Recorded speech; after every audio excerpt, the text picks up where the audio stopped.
Welcome back to The Naked Connection. This is the show that supports driven men to have that hot, steamy sex and build deep connections with the women in your life. I'm Kirsten, and it is my hope to show you how. And before we go any further, if getting better in bed is something that you are a yes to, take a moment and hit that subscribe button so you don't miss a single episode. All right, you guys, I am so excited because today is a special episode. I've been having so much fun reading your questions that you submit in. And today we are going to dive into a listener question, and I'm just going to get straight into it. Okay, so I have it here. Our listener wrote in saying, I don't have much luck with women. I keep trying, but nothing seems to be working. What do I do when it comes to trying to find a girl? I don't think you're alone in this. I think that there are so many men that are really struggling to figure out the dating dynamics of this world. And even, you know what, if you're in a relationship right now, I think that there can be this aspect of what's describing of not having much luck and continuing to try, but not all of that effort seems like it's going nowhere. So if you're spinning your wheels in any aspect of your relationship, please stay tuned because what we're going to get into today also applies to you. So you guys, with that, let's get some.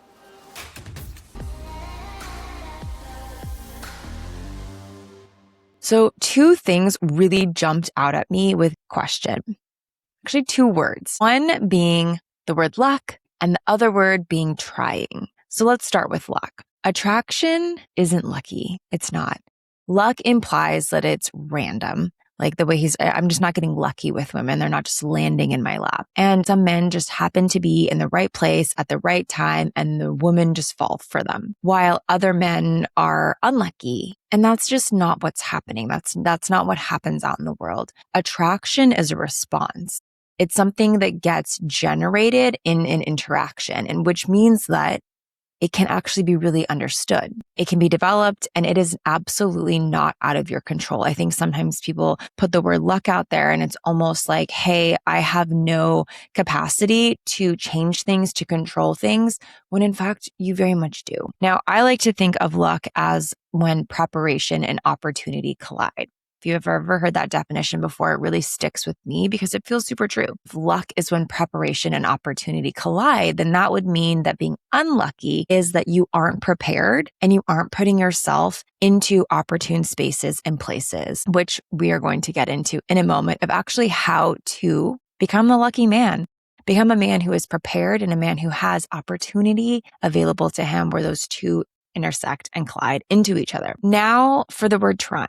I want to be really careful here because effort matters. That's where that preparation piece of luck comes in. Effort is super important, but there is a specific kind of effort, a specific kind of trying that can actively work against you. And I think that that might be what's happening here. Now, I'm also going out on a limb because I don't know all of the specifics about what he's been trying and what's been unfolding, but it sounds like there's an element of what he is actually doing. The effort that he is putting in isn't giving him the results that he's looking for. So when you're in effort mode and you're really grinding and you're focused on the outcome, you're broadcasting an energy that can read like, I need this to go well.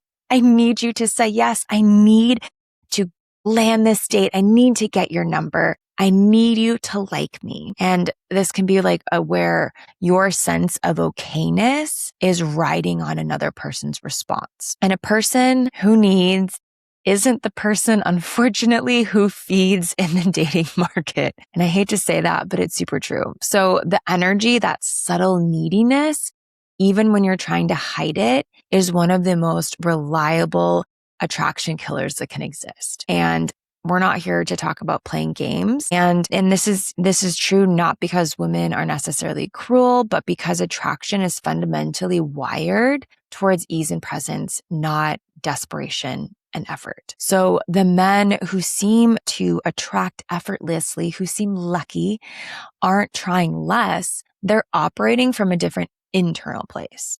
And that place is really what we're going to talk about today. So y'all know that I love to jam out on psychology terms, and just pulling from my clinical background here is that there is a concept in psychology that is called emotional contagion. And basically what this means is that emotions are literally contagious, that the internal state that you're in gets transmitted to the people around you through microexpressions, through vocal tone, through your body language, and yes, through your energy. There's even studies that are showing that there is actually your energy field emits like 6 feet in diameter around you at all times. So the energy that you're putting out is being picked up by the people around you. And before you've said anything meaningful in any sort of interaction with the girl, you've already communicated your internal state to her nervous system. So like if you think about it, if you walk into a room and things just seem kind of weird, it's probably because of this emotional contagion. The moment you walk into the room, you're going to start experiencing the emotions or just the state of other people. And here's what that can mean really practically for you when it comes to dating, or even when it comes to walking into a room where your partner is, to pick up on her cues and for her to pick up on you. If you walk into an interaction, if you're at a bar, or restaurant, or the grocery store, or farmer's market, or the gym, if you walk into that interaction anxious about whether it's going to work, about whether she's going to be interested in you, she's going to experience that anxiety too. She might not consciously be aware of it. These are all very subconscious things that are unfolding, but they have a very large impact in what we consciously experience. So she might just feel like something is a little off, or like she might start to feel a little uncomfortable because of that emotional contagion of like, oh, I'm starting to feel a little anxious now. And she'll assume that that feeling is about you, or is about how she might be experiencing you or her own internal experience of you.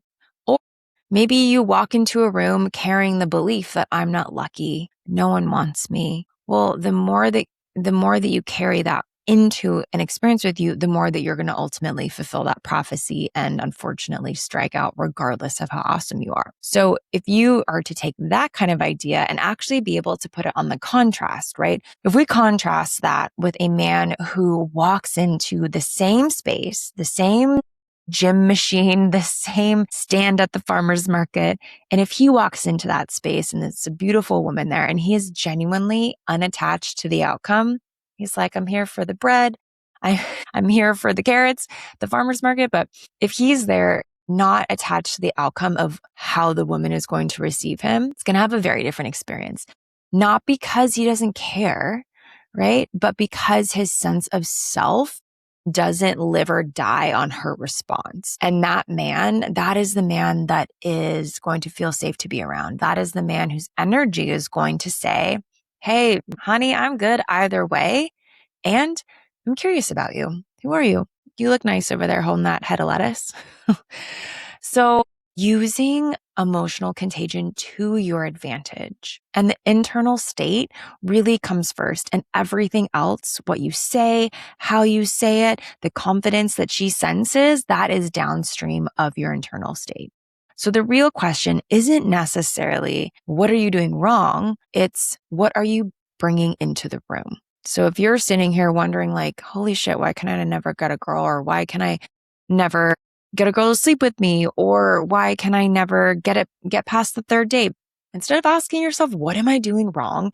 Ask, what am I bringing into the room? What am I bringing into the experience with me that might be the thing that's blocking me from getting what I want? And I want to say something directly because I think this is super important. Most men who are struggling here, you are not bad catches. Like, you're thoughtful and genuine and hardworking and interesting and have passions. And the problem isn't that you're a bad catch. You're not an expired fish in the sea. The problem is that those qualities are getting filtered through this anxious, outcome-dependent energy. And that filter is what she's experiencing. It's like a wall that she's experiencing. And on the other side of the wall is the badass you. And she doesn't get to connect to that because she's connecting to this wall of anxiety, not the real you underneath it. So let's get practical here. Listen up. If nothing seems to be working, I want to give you 3 places to start looking first. Let's be honest. You want to be that man. The man that she can't stop replaying in her mind. The man who makes her breath catch, who leaves her dripping with anticipation, who has her begging for more before you're even touching her. Here's the thing. Great lovers, they aren't born. They are built through skill, through presence, and through deep confidence that radiates in and out of the bedroom. That is exactly what my Legendary Lover training gives you. This isn't a list of bedroom hacks. It is a rewiring of who you are as a man, how you carry yourself, how you own your sexual desires, how you step into sex with complete freedom and clarity. In the Legendary Lover training, you will learn practices that expand your confidence, sharpen your focus, and ground you so deeply that she feels it in every touch, in every look, and in every breath. Because when you master yourself, she feels it. And that is what makes you unforgettable in bed. I have led countless men through this training and through these practices, and they have walked out completely changed, more confident, more commanding, and more sexually magnetic. And right now, because I'm launching this for the first time, you are going to get in at a discount that I will never run again. So head on over to thenakedconnection.com/lover, LOVER, before this discount disappears. Don't just be good in bed. Be legendary. The first is really your baseline state. So what is your actual relationship with yourself like right now? Are you genuinely good? Or is finding a relationship, getting women to like you, proving something about your desirability, carrying more weight than it should? Because if your self-worth or if your confidence is riding on the outcome of these interactions, you're not going to get the results that you want. And the work isn't on your approach. It's actually on building a life that you're genuinely excited about. I know this can be super trite to say, the question of, would you date yourself? And I hate how true it actually is. And be honest with yourself. Your baseline experience of you, where you are right now, would you want to date you? If you were a girl, would you want to date you? I mean, like, if you're living at home, eating potato chips all day, laying on the couch, doing nothing that excites you, talking to no one that's interesting to you, like, would you want to date you? And I know that that can be a hard question to ask yourself and look at, but like truly consider that and start from there. This is a question, honestly, that I had to ask myself a little while ago because I was like, nothing in my personal dating life is working out for me. What is going on? And I was like, well, can I check in with myself? Like, would the type of man that I'm interested want to date me? I'm like, honestly, probably not. Probably not. And I started to really work on the parts of myself that I recognized he wouldn't want to date a woman who wasn't doing certain things or who was doing certain things. And by doing that, I feel like I'm in a much better place. And also, because I have helped myself get into a much better place, I actually feel less connected to whether or not I even find somebody. Now, I obviously still want that relationship and that connection. And because I've been working on improving my life in certain ways, I actually feel pretty good about where things are with myself. So it's a win-win. Either way, asking yourself this question and taking action on what you find is going to be great for you regardless of whether it leads you to dating a woman or not, because your life and yourself are going to be better. The second place to look at here is your presence. Are you actually there in the conversation, or are you in your head? Are you scanning and surveying how it's going? Are you thinking about the next line? Are you monitoring her response for signs of interest? That background noise in your head is pulling away from the magnetism of you when you're present, when you're fully in the experience, in the moment. And honestly, like that mental chatter, that performance can be really exhausting for both of you. And this can be also where all of that effort, all of that trying can feel even like you're doing even more than you honestly need to be doing. Okay. And the third piece here is your standards. And I think that this one can be surprising. So I often find that men who are struggling to attract women have a very low filter. They're interested in almost any woman who might be interested in them. It's like, if she has a pussy and a heartbeat that's alive, she is my type. And that can come across, right? Like when someone senses that you're just an option that you're hoping will work out rather than someone that you're genuinely curious about and selective with, it flattens the interaction. because selectivity is super attractive, and having real standards communicates that you value yourself, you know what you're worth, and a man who values himself is a man worth a woman's time. And not to mention, I don't want you to end up with just a girl. I want you to end up with your dream, sexy, hot, beautiful, fun, flirty, cute girl. That is what I want for you, not just any girl, your dream girl. So here's the reframe that I want to leave you with today. Stop trying to get women to like you and start getting curious about whether you like them. That sounds super simple, and it is super simple. However, it does require a genuine internal shift that most men in this position haven't made yet. Now, I don't know if that is your experience or not, but if it isn't, start exploring that for yourself and see what happens. Because when you walk into an interaction asking, will she like me? You're already handing the power over to her.